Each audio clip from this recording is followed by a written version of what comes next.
Hey guys, Scott here. So I wanted to show you a little thing what I'm doing here.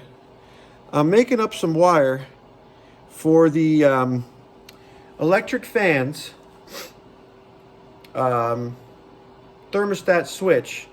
I put it on the intake manifold. I'll show you in a minute. I got to run a wire from the switch to the relay that I put on the driver's side of the car here. That's going to run my electric fan. So every time that sensor heats up to 180 something degrees, the fans will kick on and it'll stay on until the temperature of the car comes down, the water in the car comes down, and then this will be mounted on the intake manifold. So these are the things I'm using here. And I just bought them.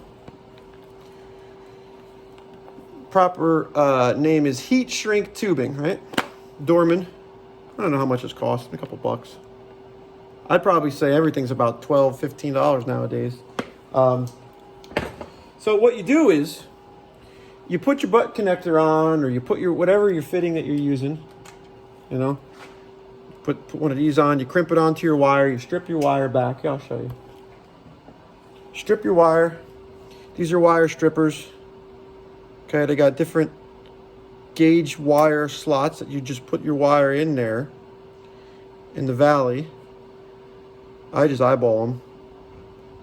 This is probably 12 gauge, I'm going to say. And you want to pull the jacket off and strip that to the copper showing. And then you get one of the right size connector for the right size gauge wire. Goes on nice and easy. This is an eyelet. You slide it in there. You try to keep all your furs right, like the furs on the wire, the cable. See how they're all nice and neat? You don't want to have it loose. Okay. You get a wire crimper. You crimp this in place. But before you do that, that's the trick. I messed up. You want to slide this jacket, this heat shrink, over it. So this one, we're lucky. So if I were to crimp this down already, this still slides over it. Typically, I try to remember. So let's say that that's crimped on the end of that wire, and that's what it looks like. And what I do is, you're supposed to have like a heat gun or something, but I just use a lighter, you know, and you wait till the temperature starts to shrink, and then you can move it a little closer, a little further away, depending on, you don't want to burn this. So you keep moving it around slowly, and slowly you'll see this shrink down, and you'll end up with this. And I bent it just slightly because that's the way it's going to go. So while it was still hot, I put a little bend on it, so it's easier to bend and manipulate. You don't want it to kink, you know.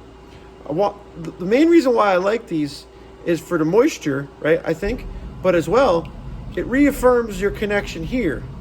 Because over the years, without heat shrink, I've seen these guys like start to bend, and they start to, like, the wire would show, it might loosen up. It feels like it makes a tighter joint.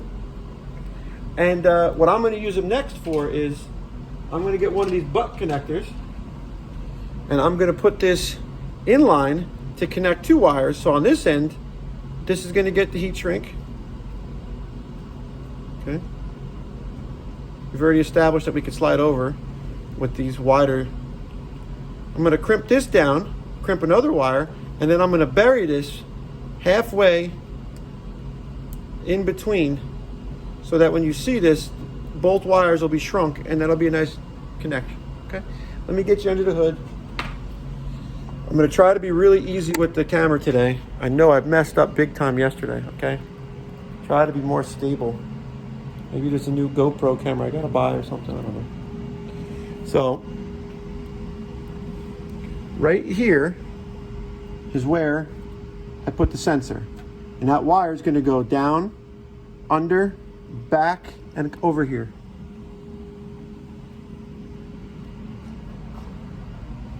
It's going to go in this area here. And then I'm going to run the yellow wire to the battery with a fuse. I'm going to run the red wire to both of the fans. They're going to be joined together so they both come on at the same time. And then this orange wire goes to a keyed ignition source. So in case you don't know what a keyed ignition source is, it's only on when the key is turned. 12 volts constant comes from the battery. and it's always going to have power. So the fans will always be electrified, but the relay won't be on unless you turn the key. And then once the relay's on, it's waiting to see the contact on the sender. And once that sender makes contact for the temperature, that's your light switch that turns it on and off. So I call it a light switch just to make it easy. But pretty much, you could have senders for fuel, you could have senders for temperature, you could have senders for oil pressure. Those are just basic common ones that are on the car. There's all different stuff. Like, look into it. I'm cleaning up. Okay, the bottom of the car is done. Everything's clamped down nice. I'll show you one other thing I did. Let me know what you think. Got my headphones on. These headphones are good. All right, so I don't know if you can see this, but I got all my trans cooler lines here. I have my fuel line, which I'm gonna mount somewhere, but I have my cables for my power and my ground are gonna be controlled. This red wire I'm gonna keep right now. A lot neater than it was. It's not a gaggle of mess. It's better. That's the trick with these cars is to improve it to your level of experience. Make it better, make it safer, make it more reliable, and then they'll shake themselves loose and they'll show you what they need fixed next. But when this car is done today, hopefully I have some fluid in it and I can start it. But I'm talking here, so let me go. I gotta stop yapping.